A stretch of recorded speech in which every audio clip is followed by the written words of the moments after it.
Friends, आप लोगों ने मुझसे कहा था कि 21 जैन का हिंदी और इंग्लिश का आपको पेपर चाहिए, तो मैं पहले आपको हिंदी करा देती हूँ लैंग्वेज 1 का, फिर उसके बाद मैं आपको इंग्लिश का भी प्रोवाइड करा दूँगी। ठीक है, तो आप लोग प्लीज़ टेंशन मत लीजिए, मैं करा दूँगी। अगर आप लोगों ने चैनल को सब्सक्राइब नहीं किया हो तो चैनल को सब्सक्राइब कर लीजिए और आप हिंदी के अपने क्वेश्चन को चेक कर लीजिए कि आपने सही किए हैं, कितने आपके मार्क्स आ रहे हैं।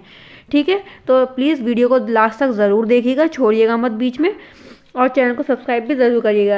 आप लोग ज़्यादा से ज़्यादा चैनल को सब्सक्राइब नहीं कर रहे हैं और लाइक वीडियो को तो बिल्कुल भी नहीं करते और ऐसे ही चले जाते हैं। चलिए, तो हम पहले लैंग्वेज 1 और हिंदी का पेपर देख लेते हैं। पहले तो हम कॉम्प्रीहेंशन देख लेते हैं कि जो कॉम्प्रीहेंशन आए थे लेकिन ये तो है गांधी जी के ऊपर, लेकिन क्वेश्चन जो हैं वो अलग हैं। ठीक है, गांधी जी के बारे में बिल्कुल भी इसमें नहीं गिवन है, चाहे आप कोई सा भी देख लीजिए, चाहे गद्दांश देख लीजिए। तो ये तो सीबीएसई का जब आंसर की आएगी तो लगेगा कि शायद हो सकता हो इस पे आपको सबको मार्क्स मिलें, जितने भी आप देख रहे हैं ये क्वेश्चन जो मैं ऊपर कर रही हूँ। Question number 4, question number 5, question number 6 and question number 7। ठीक है, आपको सब दिख ही रहा होगा, ये सब गांधी जी के ऊपर है। और क्वेश्चन नंबर 8, तो आप लोग ज़रूर कमेंट में बताइएगा कि आपको भी ऐसे लगता है कि अलग हैं क्वेश्चन। क्वेश्चन नंबर 9, ठीक है, क्वेश्चन नंबर 9 तक। ठीक है, ये सब इस पे आपको हो सकता है कि 9 मार्क्स जो हैं वो आपको मिले। ठीक है, तो चलिए देखते हैं क्वेश्चन नंबर 10 पर। और आप लोगों को क्या लगता है, आप लोग ज़रूर मेरे साथ शेयर कीजिएगा। तो देखिए, अब हम ये देख लेते हैं कविता के ऊपर कि क्या परिचय दूँ मैं अपना। इसको पूरा नहीं पढ़ूंगी, तो इसके क्वेश्चन देख लेते हैं कि अकेली पड़ गई तक है। यहाँ पंचाली से क्या आशय है, इसमें है पंचाली से क्या आश्चर्य है कि पंचाली देश की राजकुमारी है। ठीक है, 10 का करेक्ट हो गया ऑप्शन नंबर 2। नेक्स्ट चलते हैं क्वेश्चन नंबर 11 पर। इसमें है कि इसमें भी यही है, क्या परिचय दूं मैं से लेकर बावजूद में अकेली पड़ गई। इसका 11 क्वेश्चन है, यज्ञ की अग्नि से कौन उत्पन्न हुआ। इस 11 का करेक्ट ऑप्शन होगा 3rd द्रौपदी। ठीक है, द्रौपदी है इसका करेक्ट ऑप्शन।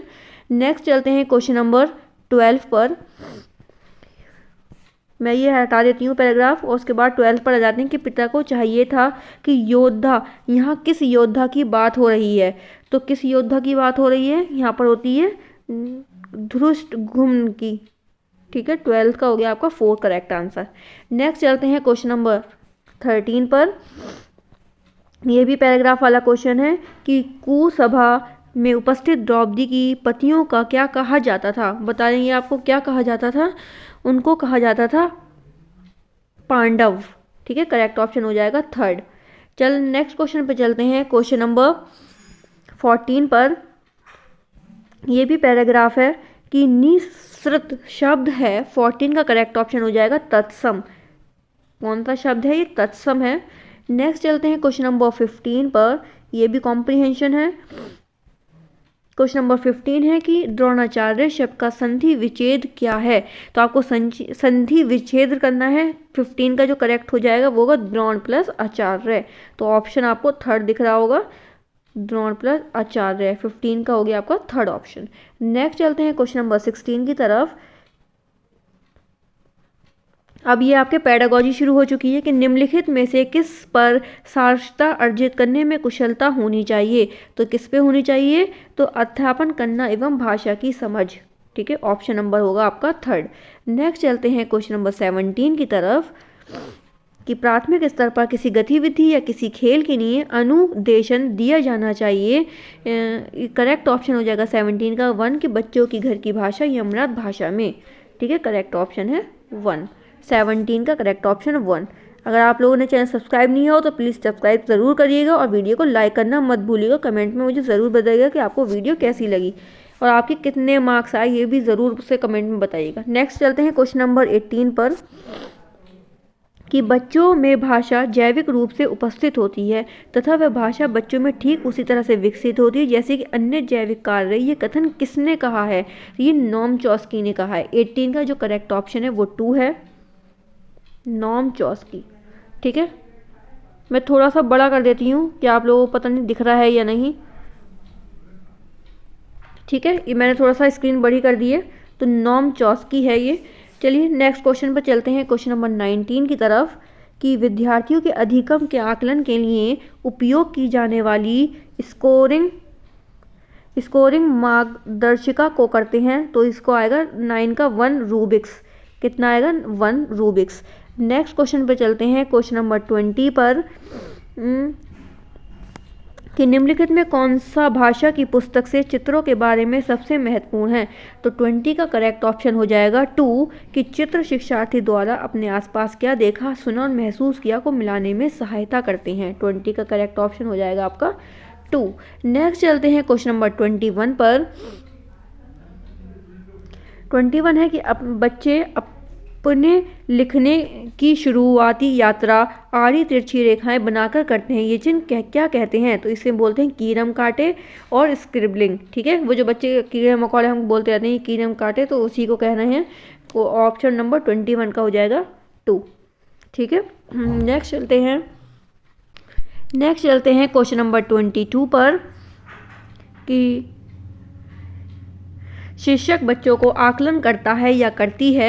तो उसमें बताना है कि ज्ञात करने की कक्षा में कौन भाषा का क्षेत्र उपयोग करते हैं, या पता लगाने के बच्चों को सीखने में हम कहाँ कमी आ रही है, या बच्चों को अनेक आगे के अधिगम के लिए सहायता प्रदान करने हेतु योजना बनाने के लिए, बच्चों की उनके सहपाठी से तुलना के लिए। जिसका करेक्ट ऑप्शन है वो ये पता लगाने के लिए कि बच्चों को सीखने में कहाँ कमी आ रही है। ठीक है, करेक्ट ऑप्शन यही है 2। चलते हैं क्वेश्चन नंबर 23 पर। क्वेश्चन नंबर 23 है कि सभी बच्चे उन गतिविधियों द्वारा अभिप्रेरित होते हैं। तो 23 का जो करेक्ट ऑप्शन हो जाएगा वो 3rd है, जो बच्चों के लिए अर्थपूर्ण होती है। ठीक है, ऑप्शन नंबर 3rd बिल्कुल ठीक है। नेक्स्ट चलते हैं क्वेश्चन नंबर 24 पर। 24 है कि प्रभावी रूप से व्याकरण पढ़ाने के बारे में निम्नलिखित में से कौन सा एक सही नहीं है। आपको सही नहीं है वाला बताना है।